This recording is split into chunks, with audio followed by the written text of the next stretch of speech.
So we're sitting in the cube, which is a portrait space, and I treat it like a straight portrait project. If we want to do your portrait in here, I would have a series of conversations with you. We'd talk, whether it's on the telephone or via email, and we'd try and determine what you want to do for an hour for your portrait.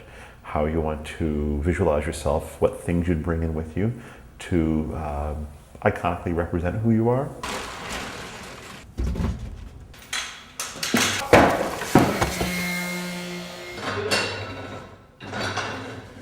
The cube is constructed from translucent plexiglass. It has a footprint of 10 feet by 10 feet, it's 8 feet tall, and it has 24 digital video cameras all the way around it from different angles. Each of the cameras is constantly creating these clips over and over and over and over again and deciding where the clip starts and where it stops. So it's not streaming it into one big 60-minute file. So out of it come thousands of files. So the cameras all record, each has a separate logic, so it's connected to a separate computer. And at the end of an hour, there's up to 24 hours of video that have been recorded from 24 unique angles.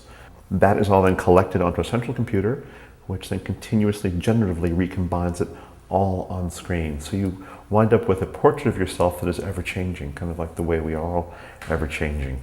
And not really seeking to get these long, wide views of people, but smaller, tighter shots a lot of the time, which gives us the nuances of gesticulation or facial expression, the things which make us all uniquely ourselves.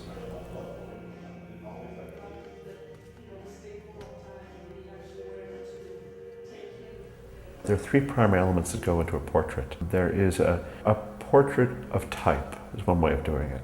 So with that, as I did perhaps in Chicago and somewhat in San Francisco, looking for people of certain type, whether it's the chef, the personal trainer, or the musician, or the dancer, and I'm seeking to really focus on what it is they do that makes them unique in this kind of like structure within our culture.